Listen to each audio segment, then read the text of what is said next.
I want you to stop whatever you're doing for the next 20 minutes. I want you to put the phone down or pick it up, whatever you need to do, but I need you present. Because we are about to talk about one of the most important women who has ever lived in the world of gospel music. We are about to talk about a woman who started singing before most of the people watching this were even born. A woman who has been called the First Lady of Gospel Music, the Queen of Gospel. A woman Oprah Winfrey herself called the Mother of Gospel Music. A woman who has been declared dead on the internet more times than she can count and keeps showing up, very much alive, to collect another Grammy. We are talking about Pastor Shirley Caesar. And before I go any further, let me ask you something. When is the last time her name came up in your circle?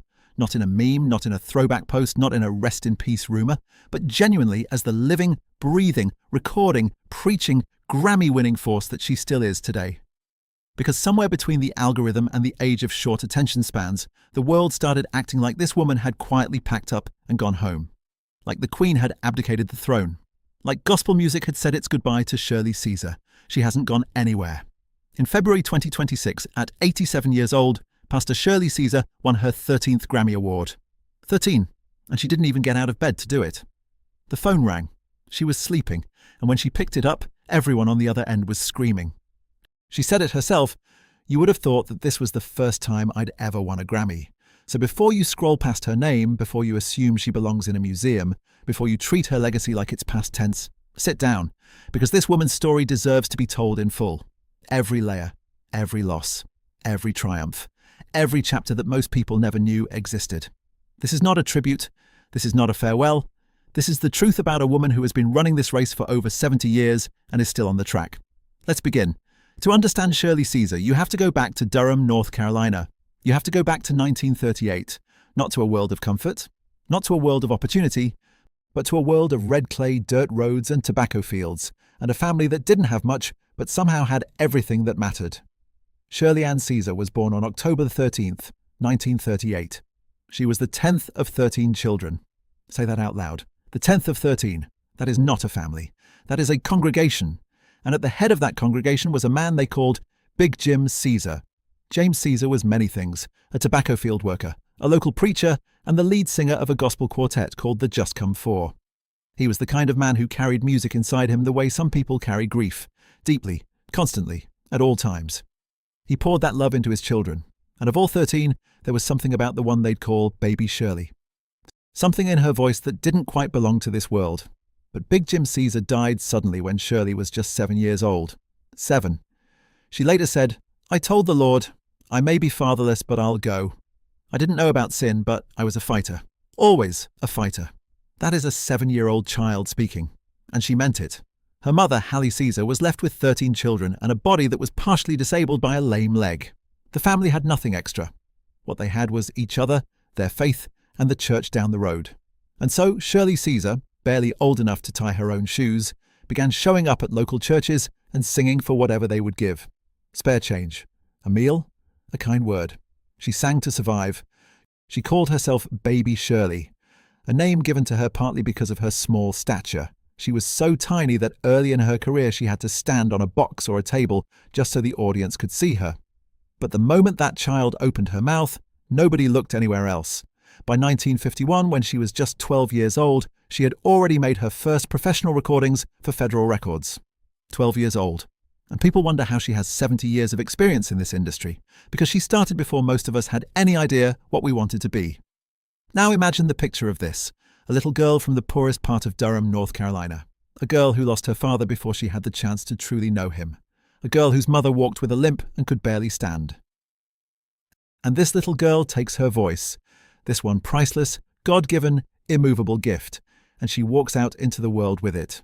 Alone, brave, certain. She said it herself. From the age of 14 to 18, I was out on my own. I used to have to wait in bus terminals all night long, coming from my programs. A teenage girl, a black teenage girl, in the Jim Crow South, in the 1950s, sitting alone in bus terminals in the middle of the night because she had just preached and sung in a city miles from home and had no place to sleep. Let that sink in for a moment. Not just the hardship of it, the commitment, the willingness, the courage. She was not just singing. She was making a decision every single night that nothing on this earth was going to stop her from doing what God had called her to do. That is the foundation of Shirley Caesar. before the Grammys, before the Hollywood Walk of Fame, before the viral challenges and the television appearances and the White House performances. There was a girl in a bus terminal, waiting, alone, and more determined than anyone had a right to be. Now, when you talk about who shaped gospel music in the 1950s and 1960s, one name keeps rising to the top, Albertina Walker, and the group she led, the Caravans. No group in the history of gospel music produced more stars than the Caravans. You want a list? James Cleveland, Dorothy Norwood, Inez Andrews, Cassietta George, Loliata Holloway. One gospel historian described them simply as the hippest ladies in gospel. They were the gold standard. And in 1958, a 19-year-old Shirley Caesar walked up to Albertina Walker and asked her for a spot. She looked this teenage girl in the eye and said, "Give me everything you've got." And Shirley Caesar gave it. She sang with the Caravans for 8 years. And she did not blend in. She stood out. She always stood out. While the other groups of that era performed with a kind of stoic, dignified composure, hands folded, robes pressed, expressions measured, Shirley Caesar was wild with the Holy Spirit. She would step off the stage and walk directly into the audience. She would stop in the middle of a song and start preaching. She would squeeze words together, stutter consonants on purpose, chant and shout and call the room into a state of worship that felt less like a concert and more like a revival. One critic described watching her perform and said the energy between her and her audience made most rock and roll fanaticism seem like empty piety. That was not a gospel critic. That was someone who had seen everything and still could not prepare himself for Shirley Caesar. She developed what people called the sermonette, weaving short, powerful, preached messages right into the middle of a song. Not as an interruption, as the climax, as the point. It became her signature, and it wasn't a gimmick, it was theology in motion. She had always believed from the very beginning of her calling that she was a preacher first and a singer second. The music was the vessel. The word was the cargo. Her 1961 sermonette, "Hallelujah, 'Tis Done," earned her a national reputation almost overnight. People all over the country were talking about this young woman from Durham who sang like she meant it and preached like her life depended on it. Because for her, it always had. But even while she was rising within the Caravans, something else was rising inside her. A tension, a pull. The group was thriving, but God was calling her out. In 1961, she left the Caravans to pursue full-time evangelism, and she said something so clear, so honest that it still cuts right through. There was no need for me to keep disappointing people. The Lord called me out. My ministry is much more dynamic than my singing. Think about that. Not my singing is my ministry, but my ministry is more than my singing. She had a voice that could fill stadiums and make grown men weep, and she was saying, that voice is not even the main event. That is a woman who knows exactly who she is and why she is here. She returned briefly to the Caravans and stayed until 1966, but her solo path was already being cut, and when she finally left for good, the group was never quite the same. One historian put it plainly, when Caesar left in 1966, the Caravans lost their main drawing card, and within months the others left too. She had been the heartbeat of the hippest group in gospel, and she walked away to follow something greater. After leaving the Caravans in 1966 and forming her own group, the Shirley Caesar Singers, the years that followed were nothing short of historic. She recorded over 40 albums. 40. And these were not filler. Not background music. These were albums that became the soundtrack of black church life in America. These were songs that people played at funerals and weddings and revival meetings. Songs that mothers sang to their children and grandmothers sang while cooking Sunday dinner. Songs that have outlasted trends, outlasted formats, outlasted entire eras of music. In 1972, she won her first Grammy Award, Best Soul Gospel Performance, for her rendition of Put Your Hand in the Hand of the Man from Galilee. She was 33 years old. She had been working in music for over 20 years by that point. Let that timeline hit you. 20 years of work before the first Grammy. 20 years of bus terminals and borrowed stages in cities that didn't know her name yet. And when that Grammy came, it was not luck. It was the harvest of 2 decades of relentless faithfulness. Then came 1975 and No Charge. No Charge was originally a country song by Melba Montgomery. The premise of the song is a child who hands his mother a handwritten bill for all the chores he has done around the house. The mother reads the list and then writes her own response, a list of everything she has given that child since birth. 9 months of morning sickness, sleepless nights, years of worry and sacrifice. And at the bottom she writes, No Charge. The original song is sentimental. It is moving. But when Shirley Caesar got hold of it, when she took that idea of a mother's sacrificial love and pointed it toward Calvary, toward the cross, toward a God who gave everything and asked for nothing in return, she turned a country ballad into a spiritual declaration. No Charge crossed over. It hit the R and B charts. It peaked at number 40 on Billboard's Hot Soul Singles chart. It even touched the Hot 100. For a gospel artist to cross into secular radio territory in 1975 was extraordinary. The music industry took notice, and then came the offers. They came to Shirley Caesar and said, "Switch over. Sing R and B. We will give you enough money up front to take care of yourself and your mother." We are talking life-changing sums, career-transforming opportunities, the kind of offer that most people in their mid-30s with a disabled mother at home and a lifetime of scraping would have taken without blinking. And Shirley Caesar said no. She told them, and this is her exact quote, "The only way I'm singing rock and roll is if you let me rock for Jesus and roll for God." She meant it. And she walked away from the deal.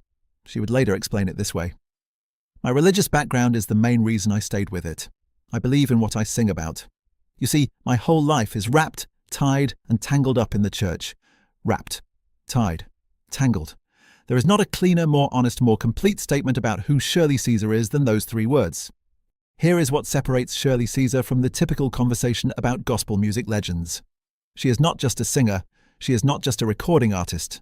She is a pastor, an evangelist, a community servant, and a woman of the people in every practical, tangible, real-world sense of those words. In 1970, she founded Shirley Caesar Outreach Ministries in Durham, North Carolina. Food, clothing, shelter, toys for children at Christmas, financial assistance for families in need. She has committed a significant portion of her concert earnings, by her own account, directly back to the people she came from. She opened a store and used the profits to help others during the holiday season. She ran an annual Outreach Ministries conference that uplifted her community year after year. She once said something about the limits of what one person can do that I want you to hear carefully. "I cannot sweeten the Atlantic Ocean, but I can take a pitcher out of the ocean and sweeten that." That is not a woman who is overwhelmed by the size of the problem. That is a woman who knows her assignment and gives everything she has to it. Her mother had once told her something she carried with her for the rest of her life. Her mother said, "The people are depending on you. I am depending on you. And God is depending on you. Don't let us down. Don't you ever go out and sing one thing and live something else." Those words became the standard by which Shirley Caesar measured every decision. Not the Grammy count, not the chart position, not the size of the crowd. Whether or not she was living what she was singing. Whether the life matched the lyrics. And she went back to school. In the 1950s, she had enrolled at North Carolina College, intending to study business education. But the call to sing was louder than the classroom, and she left 2 years in to join the Caravans. Decades later, in 1984, when she was already a multiple Grammy Award-winning legend, she went back. She graduated with honors from Shaw University with a Bachelor of Science in Business Administration. 45 years old, internationally recognized, already inducted into the consciousness of gospel music history. And she sat down in a classroom because she had made herself a promise and she intended to keep it. She later also spent time studying at the Divinity School of Duke University and received honorary doctorates from Shaw University and Southeastern University. She became the first female gospel artist to perform at Harvard University's Memorial Church in 1989. She performed at the White House for President George H.W. Bush. She returned to the White House in 2015, this time alongside Aretha Franklin for President Barack Obama and First Lady Michelle Obama. She has received the National Heritage Fellowship from the National Endowment for the Arts. She has been honored by Oprah Winfrey at the Legends Ball. She received a star on the Hollywood Walk of Fame in 2016. And in 2017, she received the Grammy Lifetime Achievement Award, one of the most prestigious honors the Recording Academy can bestow on an artist. That is a life. That is not a career. That is a calling fully answered. No story about Shirley Caesar is complete without talking about Bishop Harold Ivory Williams. He was the love of her life. They married in June of 1983. She was 44 years old. He was 62. He was a deeply respected church leader, the senior prelate of the Mount Calvary Holy Churches of America, a denomination that had grown under his leadership to churches across more than 15 states and into London, the Caribbean, parts of Africa. He was, by every account, a giant of a man in both spirit and presence. Together they co-pastored Mount Calvary Word of Faith Church in Raleigh, North Carolina, where they built a congregation of over 1,500 members. She spoke about their marriage with warmth and tenderness. She once said in an interview, The fun time is when we can say crazy things to each other and fall out laughing about them. Bishop Williams is crazy, but I love that gentleman, and I thank God for him." And then she added, just weeks before his passing, "Despite everything, I love looking after him. I love being there to answer his needs." Bishop Harold Ivory Williams passed away on July 4th, 2014. He was 93 years old. They had been married for 31 years. He died on Independence Day, and she went through that loss the way she has gone through every loss in her life, standing, still praying, still preaching, still showing up to the pulpit she had built with this man she loved.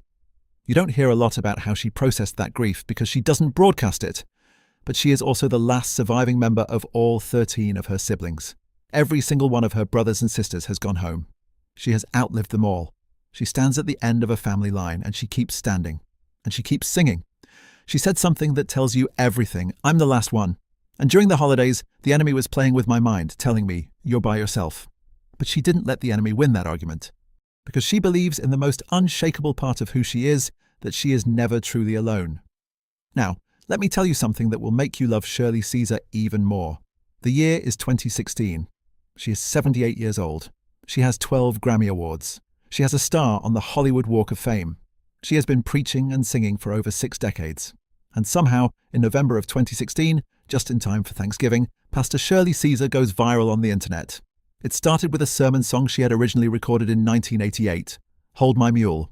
The song tells the story of a man called Shoutin' John, an old believer so overjoyed by God's goodness that he cannot contain his praise, even when a stuffy, spiritually dead congregation tries to stop him. During a 2007 live performance at her church, she listed everything Shoutin' John was grateful for: the food on his table, the blessings in his life. And she listed them like this: "I got beans, greens, potatoes, tomatoes, lambs, rams, hogs, dogs, chickens, turkeys, rabbits, you name it." A DJ named DJ Suede the Remix God got hold of that clip, put a hip-hop beat underneath it, and released it as a Thanksgiving anthem. Within hours, it exploded. Chris Brown shared it. The Shade Room picked it up. Celebrities were posting videos of themselves dancing to it. Fraternity and sorority members were doing choreographed videos. It became the soundtrack of Thanksgiving 2016 in Black America. They called it the You Name It Challenge, and it pushed "Hold My Mule," a song from 1988, all the way to #1 on the Billboard Hot Gospel Songs chart, her first time ever topping that chart, in 2016. At 78 years old, with a song that was already 28 years old. She found out about it while she was on a cruise. Someone from her church showed her the videos on their phone. She was on a boat in the middle of the ocean, watching millions of people dance to her voice, and she said, "It's so exciting. I'm just overly joyed that God has allowed me this platform to reach all of these young folk." She was happy. She was gracious. She was exactly who she has always been. But she had one condition. She drew the line at the twerking. She said, "I can even put up with the dancing, but all of the shaking and the twerking, I just want everybody to know that I am a gospel singer. I am a born-again believer. I am a pastor. And I don't ever want anything to bring a negative reflection on what I stand for. That is not an old woman who doesn't understand the internet. That is a woman who knows exactly what she stands for and will not move off that ground for anybody. Not for a record label, not for a trend, not for a viral moment. She has been that way since she was 14 years old in a bus terminal, and she is exactly the same way at 78, at 87. At any age the Lord allows her to see. And 2016 had already been a big year. She received her star on the Hollywood Walk of Fame. She released a new album, Fill This House, which hit #1 on the Billboard Gospel chart. She was nominated for another Grammy, and then Hold My Mule went viral on top of all of that. She was everywhere, and yet, through it all, she remained exactly who she has always been: a preacher evangelist first and a singer second. Now, let us get into the actual question that brought most of you here today. Why does it feel like Shirley Caesar disappeared? Why are people Googling her name followed by the word died? Why does an entire generation have no idea she is still active and still winning? I'm going to give you 4 real reasons, and none of them are her fault. The first reason is the death hoaxes. For years, and I mean multiple years in a row, fake stories have circulated on social media claiming that Pastor Shirley Caesar has died. Of cancer, of heart failure, of one illness or another. These stories are completely fabricated, completely untrue, and completely irresponsible. And they spread fast. The internet does not fact-check before it shares. And once enough people see a headline that says, "Gospel legend Shirley Caesar passes away," a certain number of them will believe it without looking further. She has had to address these rumours personally. She has said, unless she is a living dead person, she is very much alive. She said it with humour. But make no mistake, there is something deeply disrespectful about declaring a living legend dead before she has taken her final bow. And the fact that it keeps happening tells you something about how the internet treats its elders. It discards them before they've even left. The second reason is that she has stepped back from the weekly pulpit. She remains senior pastor of Mount Calvary Word of Faith Church in Raleigh, North Carolina. That has not changed, but she appointed an executive pastor to handle most regular Sunday morning sermons. She is no longer the face in that pulpit every single week. And for a congregation and a wider community that has been shaped by her presence for decades, that shift is felt. It looks like absence, even when it is wisdom. At 87, she gets to choose how she spends her energy. Showing up every Sunday to preach is not always physically sustainable, but stepping back from a weekly schedule is very different from disappearing. The third reason is her reduced travel. She is selective now about where she goes and why. For the 2026 Grammy Awards, held in Los Angeles on February 1st, she chose not to travel. The cost of travel, combined with weather concerns, led her to stay home, and she still won. She did not need to be in the building. The work had already been done. The recording had already been made. The votes had already been cast. She stayed home, went to sleep, and woke up to a phone full of people screaming her name. That is not absence, that is earned authority. And the fourth reason, and this is the most important one, the one that we need to sit with, is the way our culture treats older black women. Full stop. We celebrate them in retrospect. We mourn them loudly in death. But while they are still alive, still active, still producing, still contributing, we overlook them. We move on to the next young voice, the next new face, the next trending artist. And the women who laid the entire foundation, the women who made the genre possible, become background, become history, become somebody you reference once a year when a throwback post comes up. That is not the way we should treat legacy. That is not the way we should treat a woman who has given 75 years of her life to a music and a mission that has sustained millions of people through grief, through joy, through every imaginable human experience. So, the next time someone tells you Shirley Caesar is gone, you correct them. Kindly, firmly, with receipts. She is 87 years old and she just won her 13th Grammy. She is senior pastor of her church in Raleigh, North Carolina. She performed on national television in January 2026. She is headlining a major event in May 2026. She started singing at age 7 to keep her family alive. She stood on boxes and tables in churches across the Carolinas so people could see her. She waited alone in bus terminals at 14 years old. She sang with the greatest gospel group in history and then walked away to follow a higher calling. She recorded over 40 albums. She crossed over to secular radio and then walked away from the deal they offered her because she would not trade her gospel for gold. She won Grammy #1 in 1972. She won Grammy #13 in 2026. 54 years between those two moments, and she has not slowed down. She has not stopped. She has not given up. The algorithm did not discover Shirley Caesar. God did. Long before any of us were listening, she went viral in 2016 with a 28-year-old song. Because greatness doesn't expire, it just waits for the world to catch up. She was declared dead more times than she can count, and every time she woke up, laughed, and kept going. She lost her husband. She lost all 12 of her siblings. She lost the weekly pulpit schedule that once defined her public presence.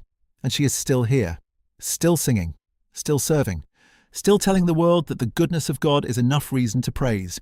Beans, greens, potatoes, tomatoes, and everything else on the table. She doesn't need a box to stand on anymore. The world looks up to her. The Queen did not disappear.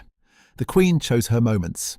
And when the moment comes, whether it's a Grammy stage, a Mother's Day stage, a national television stage, or the quiet of her own living room with the phone ringing at midnight, Shirley Caesar shows up as exactly who she has always been.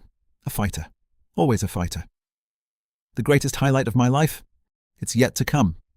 At 87 years old, still waiting for the best part, still believing it's on its way. May God grant her every year it takes to see it.